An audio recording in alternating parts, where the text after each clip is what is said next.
I've just been in Glasgow. And it's so good to see people with their own teeth and no black eyes. And sunlight. Yeah, no, it won't help. I'm going to apologise in advance for my Scottishness. Well, I won't apologise. I'm very proud Scottish. Particularly handsome, funny. Does anybody know what he just said? Suffer from lack of humility sometimes. All right, everybody here? Nobody's hanging around the bar downstairs, are they? I think my wife is. No, she's over there. Oh my word. No. She's worried you're going to get embarrassed.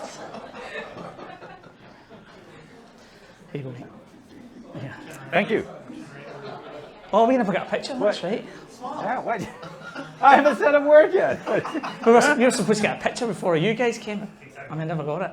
You need to turn it on. All right. Hello, everybody. Welcome to Book Club 2025. Let's have a big hello from the boys. One job. I gave them one job. A big hello from the girls. And a massive hello to Professor Dekker. I told you, this is not a normal safety. This is the Hard Hat Comedy Club. Go ahead. You are going to have the night of your life, I promise you. I'll have a beer. All right. Okay, let's kick off. We do have a couple of celebrations. Well, that wasn't the kickoff? No, this is just like I say, I gave the boys one job. We'll see how it sounds, but they had one job. All right. There's so many new people here, which is great. I kind of hope you're coming just for me, but I don't think you are, which is a bit of a shame. So my name is Steve Harvey.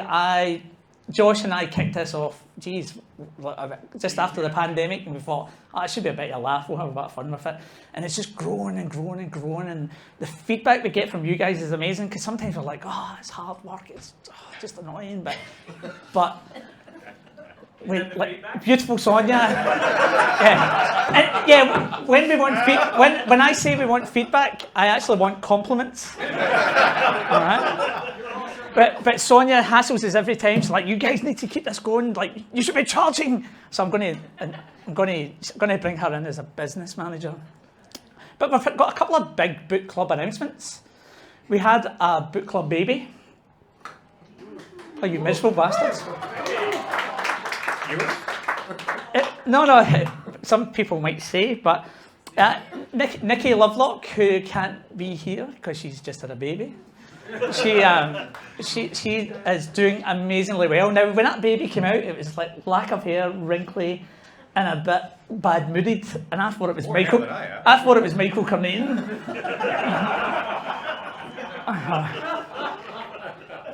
I was like, bloody, what is he been up to? But Nikki, we absolutely love you. We miss you, and we'll see you at the next one. And love to all the family. She tried to sneak in up the back.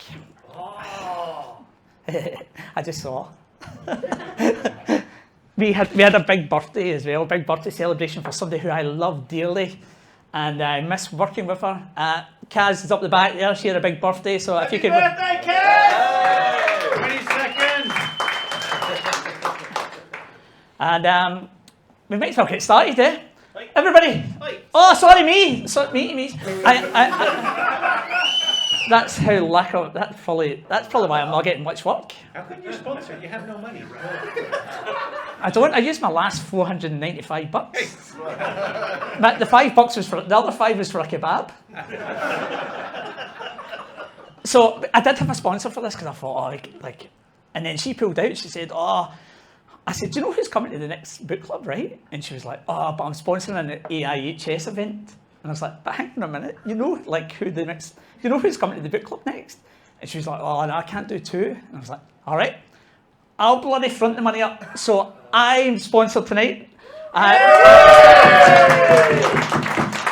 The beers are not on me. Just let me just reiterate, the beers are not on me. but we'll get some food later on. Well, maybe, mate, look how many people here.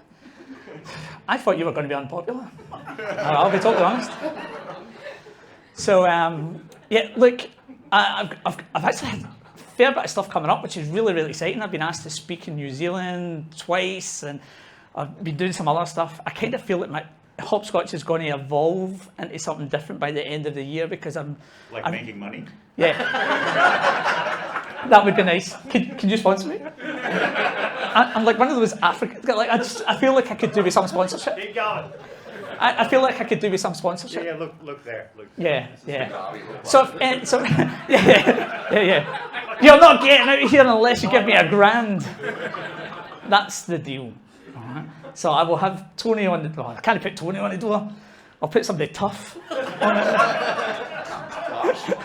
I'll put Brent on the door and make sure that nobody gets out of here alive. All right. So yeah, I've got heaps of stuff coming up in the next couple of weeks, but after that, I'm out of work. So if you want somebody who has read all his books, who has studied under this guy, who has been playing around in this world for about 10, 11 years, really. Yeah, I've been, yes. So I kind of know what I'm talking about, even though I stand up here like a bloody jester. So if you need somebody to help out, check out my website too, give me some feedback. And again, when I say feedback, I mean compliments.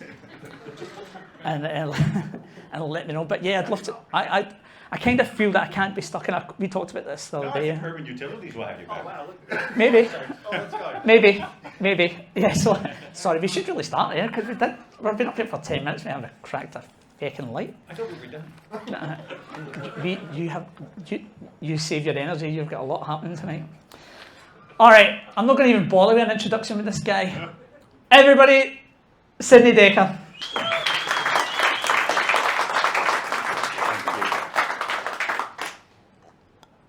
Sorry, I was a bit dry. That's us done.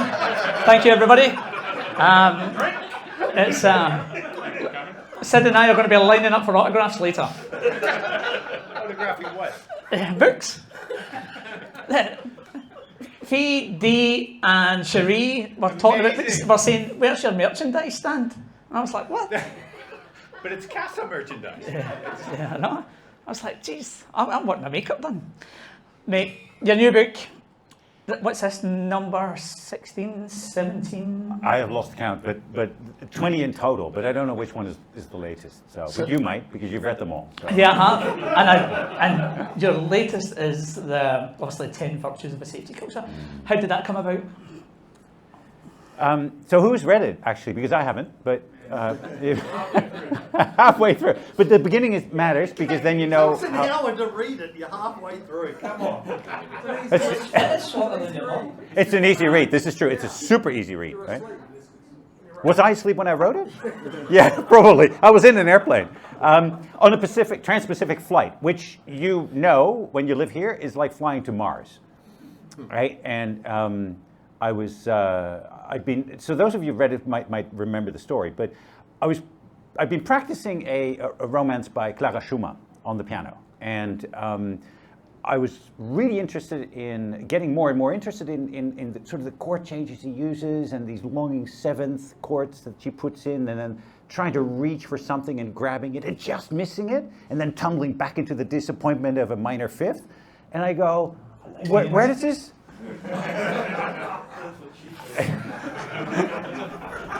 Come on, keep going. I'm sorry. My desire to infuse some sophistication in the conversation is absolutely falling flat with these. You're lost. Look at them.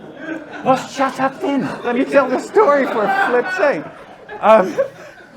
I was intrigued about the life experience that made her write that sort of stuff. And so I had ordered a biography, which turned out to be a tome, a big, doorstop of a book.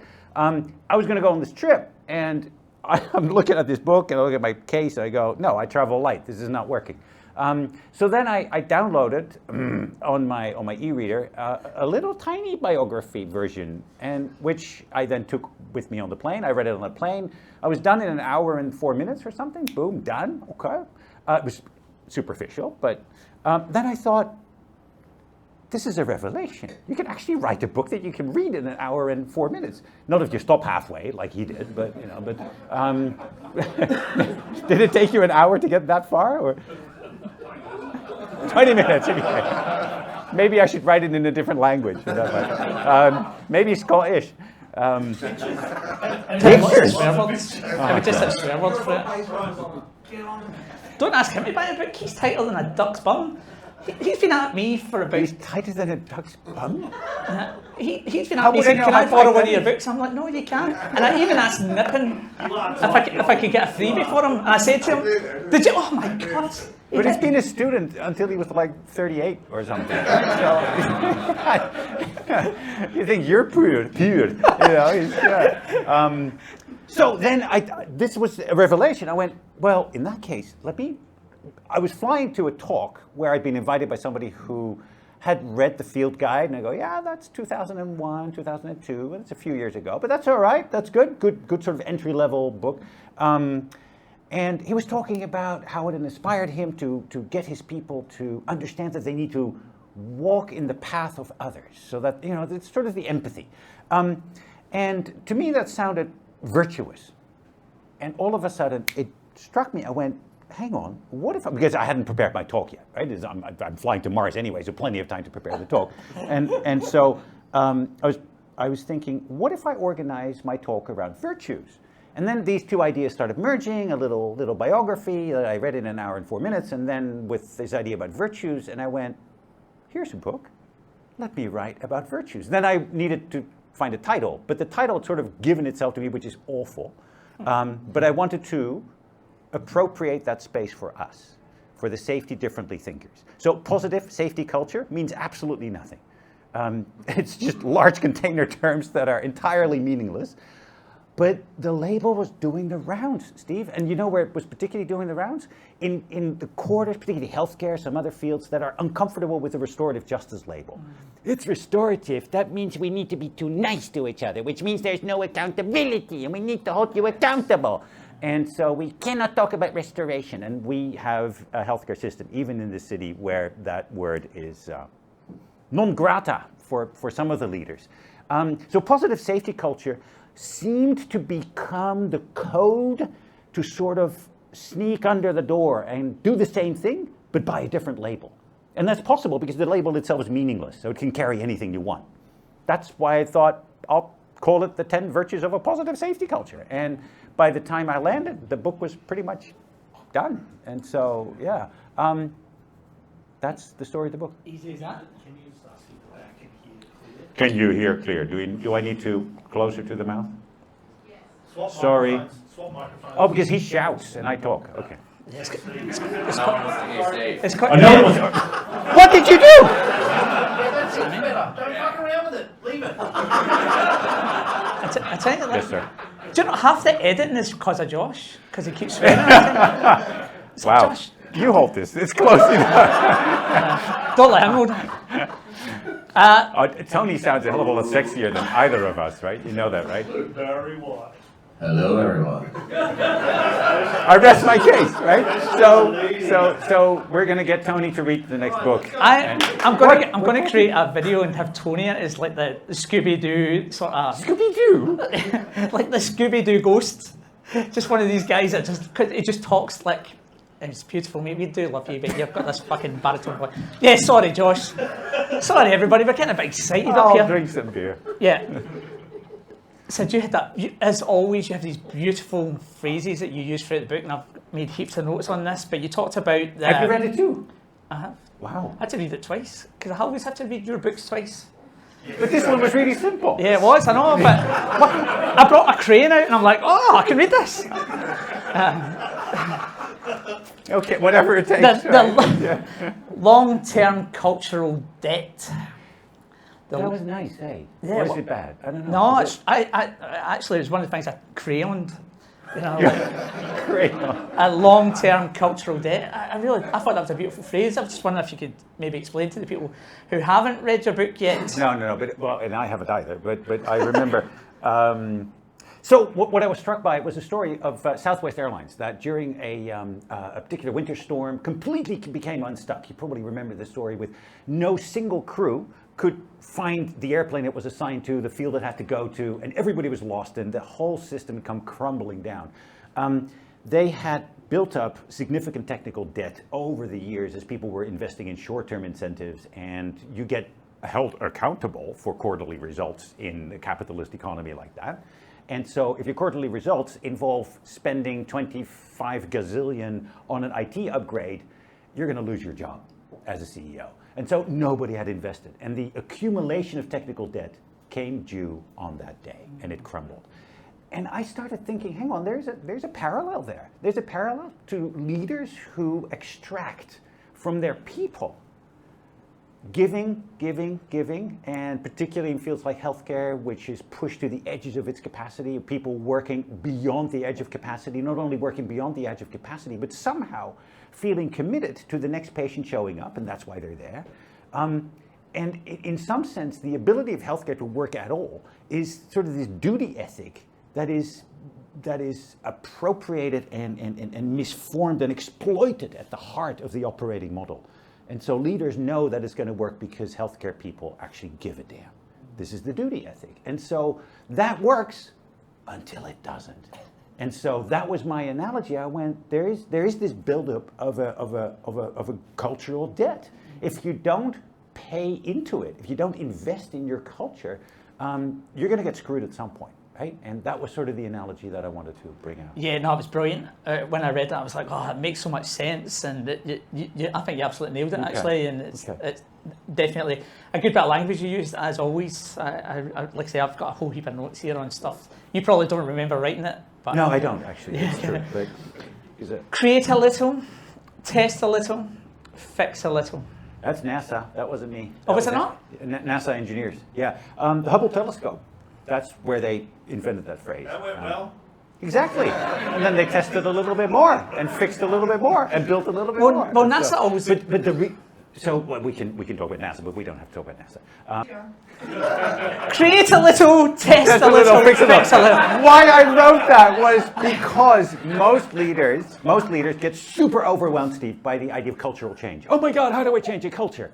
This is how you change a culture. You create a little, you test a little, you discover something, you go, oh, well, shit, let's fix that. And then you loop around and do it again. And so you don't have to change culture overnight and let's do a big rollout of a new safety. I mean, that's not how it works, right? You can create a little. Well, what can you create? You can create a different poise relative to your people. You can say, I'm going to listen more than talk. Like you could do with that, for example. Right?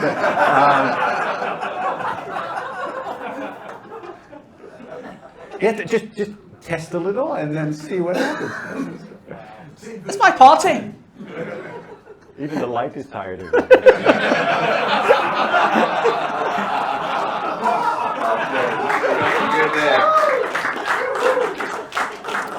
I knew I couldn't match his mind. Man, I hopscotch you any moment. Yeah.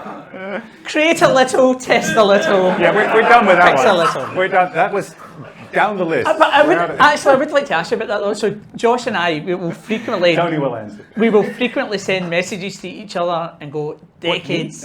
With him? Yeah, Joshy. Like last night. Brent, Josh Brent. Apparently he runs a company called Mochos. No. But honestly, Josh and I will send each other messages and go, we are trying to fix decades decades. But I tell you, said after being back in Scotland, I went to some of these industrial mills, and even though they weren't really thinking about safety, they were thinking about changing behaviour of people. So I'm actually thinking my mind now, it's centuries. Yeah. And I actually went back to your book, The Foundations of Safety Science, to see if you had sort of tapped on earlier in the piece, but you sort of started about 1900, I think. It's in chapter 1. You've just read it because you're showing up in class on Monday. Yeah. So I mean, actually, I tell you what, if you like the history of safety and all, and as I do, I love it. The book Foundations of Safety Science, well worth checking out. It's a cracker. Yeah, but it may need to start earlier, is what you're saying. That's good. That's good. This is the self-correcting about science, right? This is we write a little, we discover a little more, and we fix it. Yeah, but I kind of. I write a lot, by the way. Yeah. I'm wondering why it is so hard to try a little and fix a little and do a little. Why do you think that is? Because you're not smart enough. I definitely know I'm not smart enough. But what about these guys? We can get back to that. No, I think humanity and the history of humanity is, of course, full of hubristic projects. In fact, we're witnessing right now the hubris of sizing down the U.S. government, right?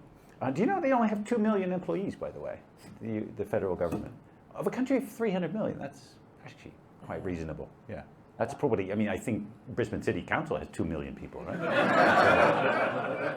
Yeah, so. All standing at the side of the road. Exactly. Sid, this will no doubt sort of stir up some feelings in you, as it does me, like poor reactions to failure. Why do you think it's so hard for people to? That's an important question. Like we just can't help ourselves, right? It's just like an immediate knee-jerk reaction. Interesting question. And so why? In the literature, this is known as retributive passions, right? What are the retributive passions, and what is behind them, and why do they keep driving? So, I haven't really written that up yet, but it will happen. But I think, let me mention 3 things. I think the first thing that drives a retributive passion when you hear bad news in your organization or your team, the first thing that drives it, I think, is fear. I've seen this in leaders who are seriously fearful of the consequences that it has for them and their liability, including up to criminal liability. Because particularly if the news is really bad, right? If somebody dies, somebody has to go to jail, as I know some. And we can debate the moral qualities of that particular imperative or presumed imperative, but some of that is in law. So I can understand the fear. In fear, people lash out. This, right? I think they're not just fearful of liability. I think they might be fearful of reputational loss. They might be fearful of all of a sudden realizing that they don't have as much control over what happens in the operation as they thought they did. And that in itself is really scary for leaders who've been brought up in a sort of a MBA, right? More bad advice style of management, right? Or mostly bloody awful, for that matter. Mostly bloody awful. I do not have an MBA. Anybody with an MBA? You wouldn't admit it now, though. Right? There wouldn't be anybody. Well, in this there you go, Gary. Yeah, A thermometer, like seriously. yeah, but they're all quite useless apparently. So it's mostly bloody awful. So, yeah. I hope Chris didn't fix them too. So the second reason I think is I have come across genuine moral indignation by leaders. And of course, Jonathan Haidt has written about this, right? The moral impulses that drive our behavior. As you probably know, 2012, no? Okay. The idea being that if you have particular moral connections to, say, purity or sanctity or authority or fairness, then somebody screwing up something by having violated something that you hold dear or thought everybody else was following, tends to upset that moral landscape in your own head and heart. And so you lash out. I think the third reason can be really cynical, and that is that anger and channeling that toward a single component or individual on whom the responsibility and accountability for whatever happened can be loaded is super cheap and easy. And you stand them down and you're good to go. Right? So those are my 3 reasons, but you may have other experiences and reasons for why the retributive passions are ignited by bad news. Yeah, one of the things that I always say whenever I've dealt with any company is if we can temper our response, you will instantly start to feel the culture changing instantly. Yeah. Just by taking that deep breath. That's why 2002 in the field guide, in order to understand failure, you first have to understand your reactions to failure. Yeah. Like 23 years ago. And so I think I've seen organizations, for example, institute a 48-hour rule that you do not respond to failure unless there's damage mitigation to be done or something until 48 hours have passed. And which is probably a really good idea. Also because we know from the literature that in the first 48 hours, that's when trauma gets inflicted and inscribed and engraved. And so if that's when you respond fiercely, you can actually make things much worse. So sit on your hands. First, do nothing. Yeah, I love it. That's brilliant advice just there. First, Right. do nothing. Yeah, absolutely brilliant. Step back, relax, and enjoy the failure. I'm going to ask you about something that you might not have remembered written again. Probably. All right. Writing, sorry. Simplicity as a virtue in a healthy culture. Now, you use this amazing phrase, the simple beauty of an original brief, check, or procedure has become obscured beneath the weight of liability managing embellishment. Sorry, I said that wrong, but you get the idea. The simple beauty. You say everything wrong, but that's how you talk. It's Want me to read it? It's because I've been in Glasgow. And every second word is a swear word. Shut up. So I'm trying to be. The simple beauty. I was Oh, gonna sorry, say, you've got it. exactly. Yeah. Yeah. You send it to me. So the simple beauty of an original brief, check, or procedure has become obscured beneath the weight of liability managing embellishments. So That's pretty good. So when Greg, yeah, it's very. wrote that? Yeah, I know. I put my crane through it, and I was like, oh, I put my crane through that one. But we had Greg Smith here, and I asked him like, what was one of the worst things he'd ever seen when it came to documentation. And I can't quite. Liability managing embellishments. Yeah. Just like I'm just wondering. You've been through a lot of organisations. I'm just wondering what some of the worst sort of items and artifacts that you've ever seen. No, I think the worst data is, and some of you may remember if you've ever had me teach you a class or give a talk, Johnstone, I think 2007, established that an anesthetist in the US, in order to read every rule, procedure, and policy associated with providing anesthesia in particularly the eastern states, has to read for 2,000 years. It's 2,000 years. And then you haven't even started practicing anesthesia yet, right? And so, or studying to be a doc. I think that sort of data is fantastic, right? Yeah, we really struggle with this stuff, don't we? Like we really struggle with procedures. I was at an event yesterday, and even the lawyers were like, they were going, we don't know the answer to this. We just. I mean, Yop and colleagues do decluttering, right? And so. Yeah, but what happens with decluttering though is you take the stuff out, and Kaz can tell you this. Like and we've done this at Urban Utilities. You take the stuff out, and inevitably it comes back in under something like under iAuditor or another product, because people are going, oh, I was really worried that I'm covering my arse. That's always, and I kind of feel like we've got a long way to go in this education process before we can go in and go, oh yeah, we're decluttering. But I think we need to educate a lot first, and we could do with guys like Michael Tuma and Greg Smith. And yeah, we can come back to that. But I think as long as the economic incentives are lined up for cluttering, we will get cluttering. Yeah. We make adding stuff too cheap and easy. We make taking it out too expensive and difficult. And so as long as that's the case, right? And we feed a lot of incentives by adding stuff. Not our own, not getting stuff done safely, but by managing the liabilities of other people. yeah, I often think it's just safety people are bored, and like, what can we do? Boring. Boring or bored. You know, it's rather than saying, Let me invent another rule. yeah, it's like, yeah, exactly. The strangest thing I saw in, but those of you who've read The Safety Anarchist, I actually did read that because it's an audiobook, right? And Tony didn't read it. He should have. Oh, look. Just say the title. He's expensive. The Safety Anarchist. The Safety Anarchist. Jeez. That is. Bloody hell, look at these girls. These girls are going mental in here. Which one? No, that's done. I think. Yeah. Is that not? Well, you can do it again. So, yeah. The girls are going crazy, They come and I quickly. see Michael's going a bit mad and all. Like, So, anyway, no. Then let's get back onto this, I know. Yeah. You're such a distraction. I should have just done this What do I myself. say to that? On you go. No, I'm done. Oh, you're done? Alright, okay. Knock. That's good. Said, I've got another little crayon note here. Understanding that operational work can't be gleaned from a spreadsheet. What has humility got to do with safety culture? Now you talk about Chanel? No, understanding that operational work can't be gleaned from a spreadsheet. Yeah. Because that's what we do, isn't it? Really? But yeah, well, the reason I highlighted this is because I worked with a lady, and she used to just create spreadsheet after spreadsheet after spreadsheet, and I was like, what the hell are you doing?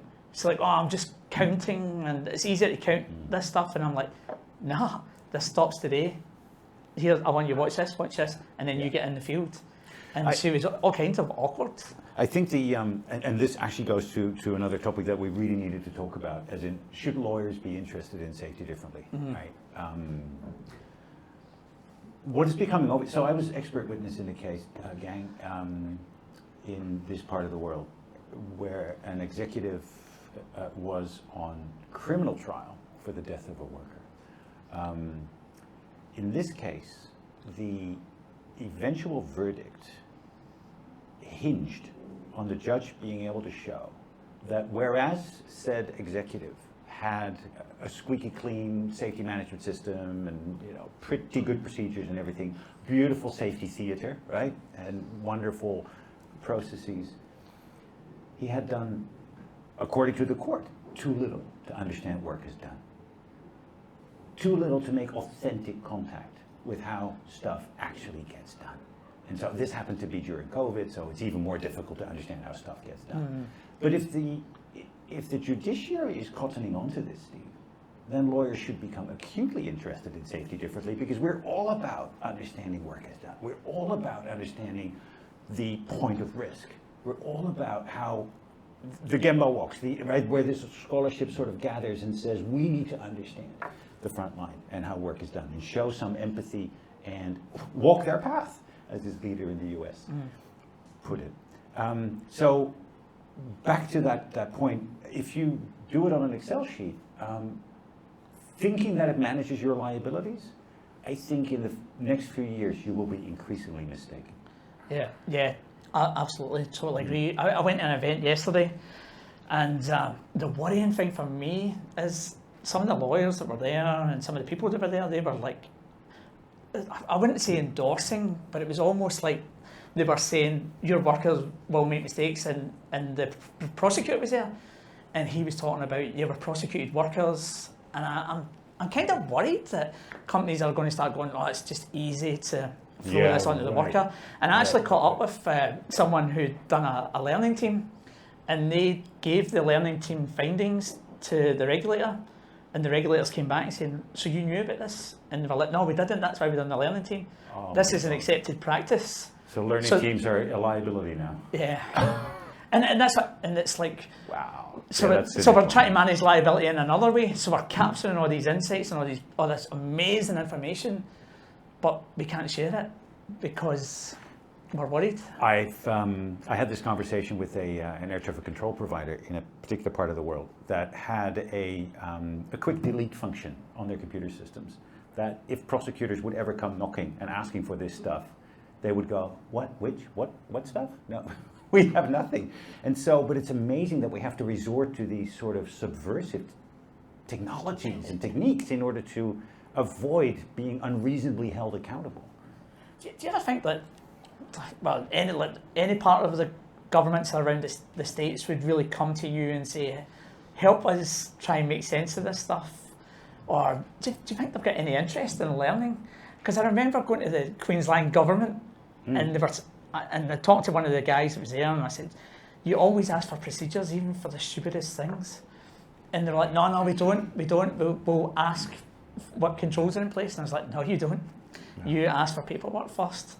And I'm kind of, when we need people like yourself, or us, this whole group here, to go in there and start educating these people. This is beautiful, because which is why we have the Catholic colleagues here, which is actually a relatively enlightened regulator as they go. And so, yeah, they're concerned with their own liabilities and reputation for sure, but which organization isn't?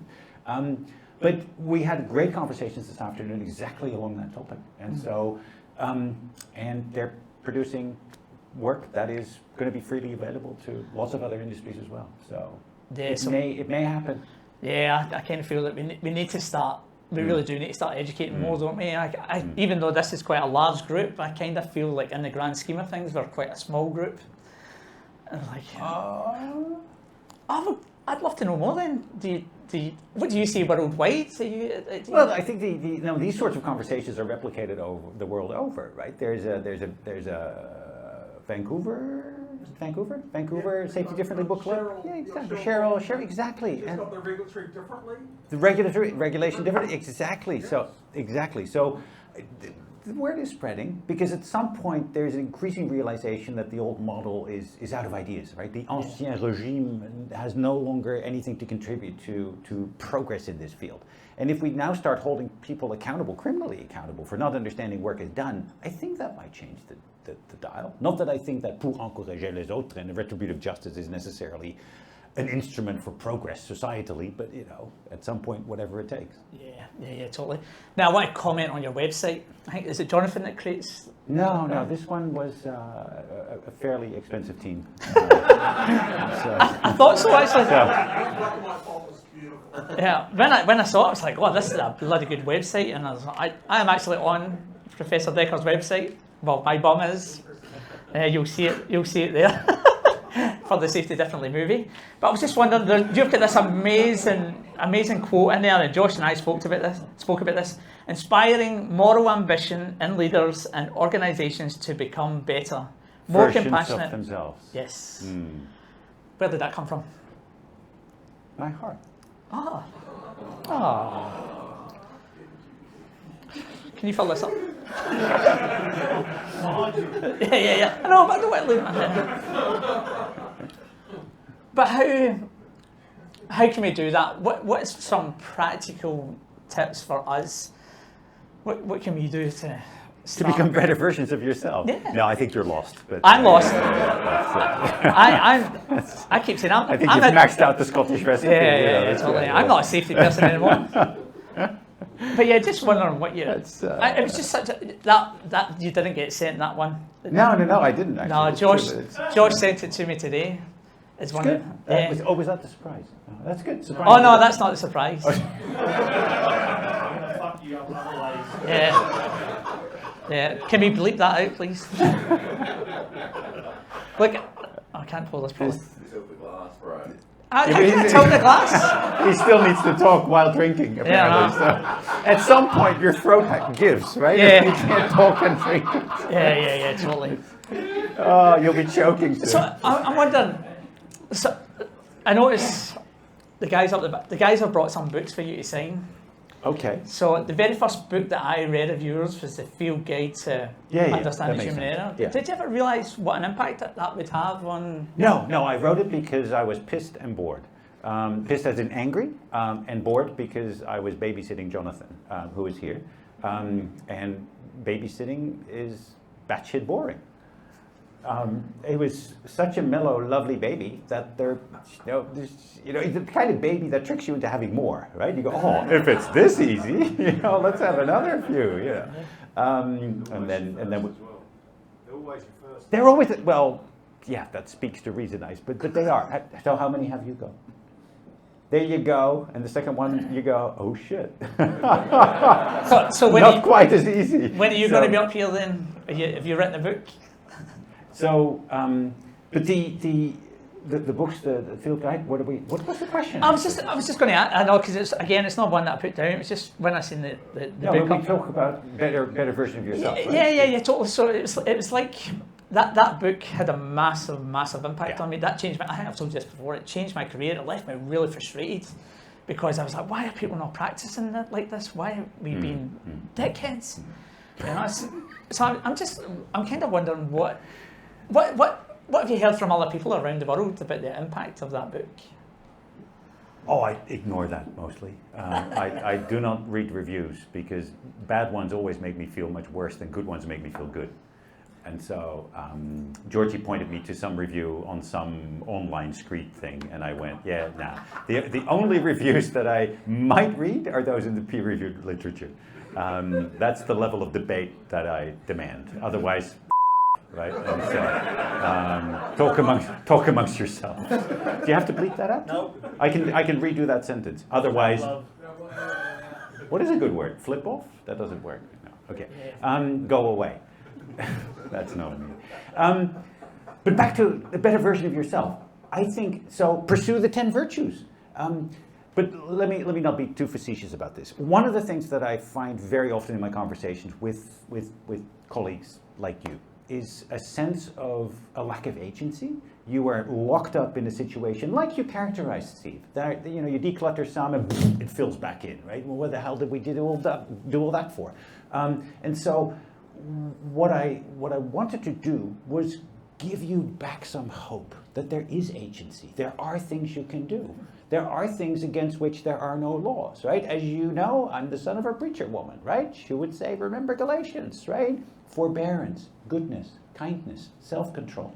Against such things there are no laws. Against such things there are no laws. So how can we help people show some forbearance? 48 rules, sit on your hands, sit back, relax, enjoy the failure. First do nothing, that sort of thing, right? That's agency that we can give people. We can give kindness and invite kindness as a virtue by always knowing that if there's a screw up, there's a backstory. That every single person you meet is as complex and intertwined as you. They're not cardboard cutouts that just screwed something up, right? They're as complex as you. They're fellow human travelers. We got 4,000 weeks together.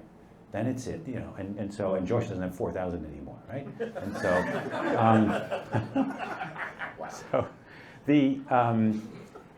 I think that idea, Steve, empowered me to think, how can I help people that feel so hemmed in by the bureaucracy and saying there's nothing that this thing allows me to do because of all the liability management and nonsense we have to do.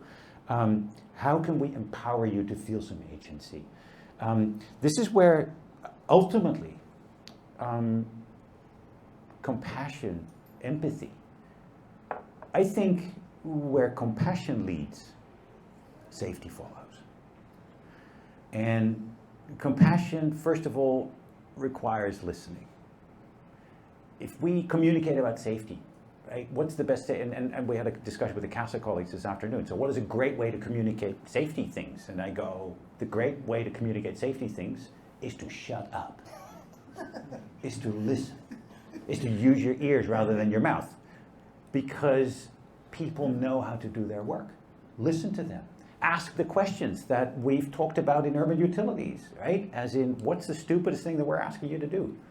Let them talk about that. What obstacles are we putting in your way, right? What else do we ask? In the Downer project, we asked something like, tell me about a good day. Tell me about a crap day, right? And then listen. Then lean in closer, not physically, but with empathy. Well, I mean, you do with him, but yeah.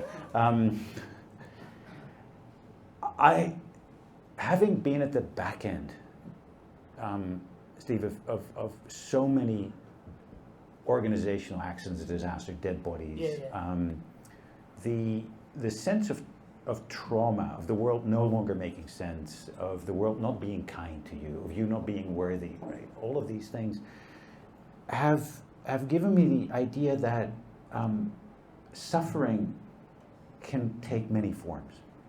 And I should not be prejudiced about what counts as suffering. So I'm trying to teach myself to be more abundant and generous in interpreting what suffering and difficulty means for somebody else. And that we can do. That we have full agency over. There's no law against that. There's no organizational regulation telling you not to do that. And then I think act on their behalf to alleviate some of that suffering. And the suffering may be that you are caught in a terrible loop of producing meaningless gibberish for safety in order to meet some regulatory requirements or other compliance demands, and feel absolutely meaningless in it, right? That's suffering. Certainly if you remember that you only have 4,000 weeks, right? Yeah. So I'm going to look straight at the camera here and say, you have to watch this again, and I kind of feel that bit should be cut out, kept in, sorry, but have a separate part. Being human, I sometimes think safety people forget to be human. I really do. Yeah, and really leaders, for that matter. Yeah, and leaders do, yeah. I'm going to ask you one more quick, we're going to start finishing up in a minute, but I want to ask a question that I didn't send you. That's right. You spoke about some of the companies, and I see them even on the website, some of the companies that have been on there that have had a red hot crack, and had amazing short term change, and then it just defaults back to the norm. Just kind of. To safety one, to even cave dwelling pre-safety one. Yeah, right? absolutely. Yeah, totally. What's your thoughts around that, Sid? We just can't seem to make this stuff stick. So to me, that is a great research question, and that research question is going to be answered by a newly minted PhD student who has the most beautiful dress, after my wife, by the way, but in the room, Georgie! Georgie has just started, and this is her research question. Yes. How is it that these changes are or are not sustainable? What's the magic potion? Right? What works? What are the key ingredients of sustainability of these safety differently changes? Very important empirical question that can be answered, and there's already a bunch of organizations that are willing to be looked at. So Is there? Is there looking for anybody? there are. Are they Are they looking looking? Cut that out. Yeah, like that is a real challenge, and there's a whole bunch of people here that have been there, seen it, and done it. Yeah. All right, we'll start finishing up. I really would love to get your reflections on. We lost one of our great researchers and Professor Reason. Just wondering if you could give us some of your thoughts and just some reflections. Wow. No, it's good. The Jim and I go back a long way, obviously. First met each other in 1990 when I was studying in Leiden, and I rode with him, and then I stayed at his house in Disley and drank Heineken's together, as you have read in my little thing on LinkedIn, probably. I still remember him showing the wooden model in the late 80s of the first sort of Swiss cheese model, which I'd been to like the Manchester Bunnings, whichever that might have been, probably some Scottish company. And B&Q. B&Q, okay. And he had a stick, and he had these layers of wood with holes in them, and so randomly, and then he would shove them back and forth until the stick would go through, and that was his demonstration pre this sort of stuff, right? This is the self-correcting nature of science, right? Bottles get made, and even the field guide makes this analytic sacrifice by having a tunnel, which is completely linear, which is stupid. And Nancy Leveson pulled me up on that and said, 2 years after its publication, what's this linear nonsense, right? You got to break out of that, Dekker, start thinking complexity, right? And so, but it sells, and so you leave it on the market, right? But, and the tunnel looks good, right? The Dekker pipe, and so I understand the analytic sacrifices that are made in the service of trying to get a conversation started, as long as it doesn't get stuck there or trundle into territory where you don't want it to go. Jim ultimately, and I think this is important, evinced, and I wrote this as well, his own way of compassion for frontline workers, right? That they were the inheritors, the recipients, right? And as everybody knows, right, Todd has I think the most beautiful way of summarizing that scholarship by saying people, although very North American oriented, people don't make poor choices, people have poor choices, right? And again, Todd Conklin says that quite effectively, which really sums up the reason compassionate part of the scholarship very beautifully. And that, I think, we need to remember the man for, as well as his astounding, florid writing. He was a master. He was a master at writing.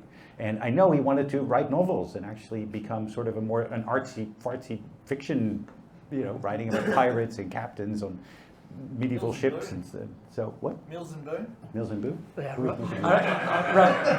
romantic novels. I just, To give us an idea. Me? No, I don't do romantic, not for these two boys. Sid, you look incredible. You're like the man from Del Monte, except more handsome. My wife bought this suit for me. I kind of wonder, we don't want to see you go yet, but I kind of wonder what you would like to be remembered for. What's your legacy? No, I leave that to you because I won't be here, so it really doesn't matter. So Good, interesting. I actually haven't thought about that, and I certainly don't direct my actions in the world to shape something post-mortem, because I'm young still. Yeah, no, that's what I mean. You've still got plenty of life in you. What, But you're so jumpstart? influential. Look at the audience here. That people want to hear you speak. So Thank you. It was just just a thought. I mean, for me, the field guide will always be everything that I remember about you will be the field guide, and how you changed all my thinking with that book. It'd be nice, I think. I mean, two things would make me proud. I think one is he made us think, and the other one is he had a heart. Yeah. Awesome, love it. That would be good. Right. The rest is Just a. What's your most important piece of work? You are. Seriously, I mean that. I mean that from the bottom of my heart. You are the most important piece of work. You are not only the brains to translate this in a way that makes sense to where it needs to happen, but you're also the hands and feet to actually make it happen. And so I can always write more stuff, right? For me, producing paperwork is super easy, right? But you need to do it. You are my most important work, for which I am incredibly grateful. So thank you for what you do. You're amazing. You are amazing. All right. So, as always, we always finish the book club with music questions. Yes. Right? But it's a bit different for you.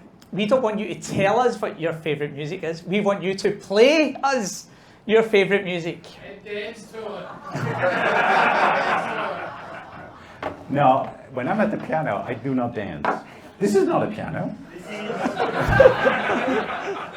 Now, Sydney, during the pandemic, You learned to play this we thing? were in lockdown.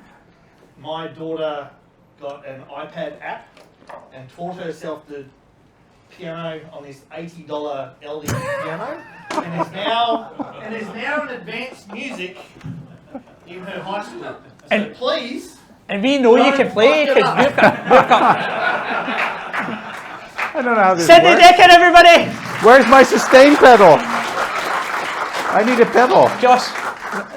Is there a pedal with this thing? no, No, you're just going to have How to. can you have a piano without a pedal? just play.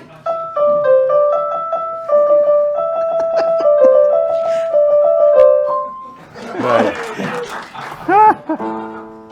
Ooh.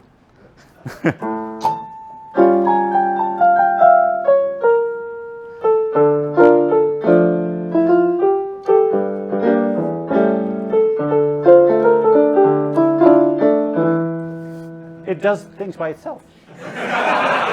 Is that? Damn it, that's it, she got through.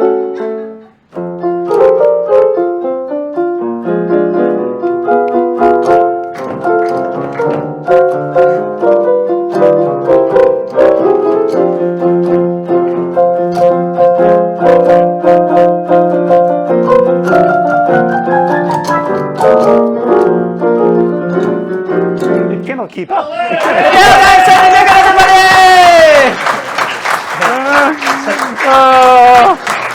That was amazing. I played this the morning that my mum died, and I didn't know that she was dying. Because she loved musicals. What is it? Why does it do that? It's cheap.